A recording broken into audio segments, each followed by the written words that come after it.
on h7. Hold on. Wow, we're in an exciting endgame Oh, suddenly. he did play rook b5 in the game. He did. Rook b5. I'm sorry. Oh, It did get played, but Gary took on oh, h7 immediately. He did not pause. He allowed rook takes b2, and now he's played a4. okay. And This what is a and what much he's more saying is, sensible choice by yeah, Gary. even if you get the a pawn, you'll be left with your a pawn, which is not exactly the pawn you want to have in order to win this game. And it's a blitz game now, guys. 1 minute to 3 minutes as Gary's just played the move h4.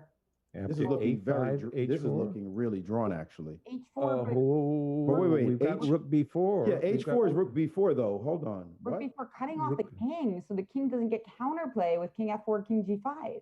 But also just Exactly. attacking stuff. Like, Yeah, that too. both pawns are going to drop if you try to move your rook away. Is h4 a mistake? I don't know, but it looks like rook b4 is really good. Huge. Played. Looks, I mean, huge. And he's played it because what you said, Jennifer, the white king is completely cut off now. And I'm going to just play b6, king f5, and I'm going to start picking up some weak pawns. Rook h6 on the board. Okay, it makes sense. Gary's prepping. If you go king f5, h5 will draw the game. So king f6. So king f7 king was f5. played, h5 on the board. Right? And So- like you say, ooh. Oh, look at this. Gary was hoping after this capture to play rook b5. And if you play rook b4, trade the rooks, and his king quickly comes over.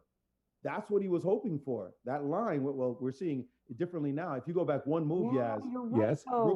rook takes, no, keep going. H5 takes, rook takes a4, and then rook b5. And if you play, Then and if he you has play rook. rook b4, then rip it off and play king to d4, and we get the draw. Gary We're gonna is get the same thing. drawing anyway. Look Because at that. Yeah, because the king is so far away. So if rook a4, rook b5 is going to force rook b4, right? Let me just refresh So you need your my king board. like to leap to c7 or something. He's just So playing rook B, b5, b6, right. rook b5. So if you play rook a4, rook b5. Yes, Exactly. Exactly. That's It's a draw. transposes. That's Gary the has transposition. found his way to it. Now, this is the position that he has to worry about. He played rook to e4, also calculating that he'd be drawing that endgame as well. That king and pawn endgame. That king and pawn endgame, because he could not be forced away from his pawn. But king D, this is a draw, guys. I mean, this is an easy is a draw, draw. actually. The king comes to c2. Wow. Wow. Gary showed some Like- tenacity. Like, wait a minute. And look at Magnus. Magnus is disgusted. Magnus is thinking, man, I let him off the hook.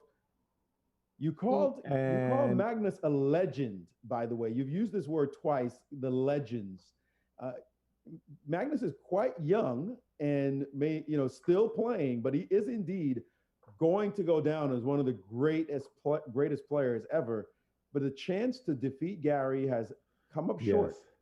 The truth, Yeah, the legend Gary Kasparov playing Slipped away. past legend, playing against the present or the future legend Magnus Carlsen, but it has slipped away indeed. And the game has ended in a draw. Kudos to Gary for surviving what looked like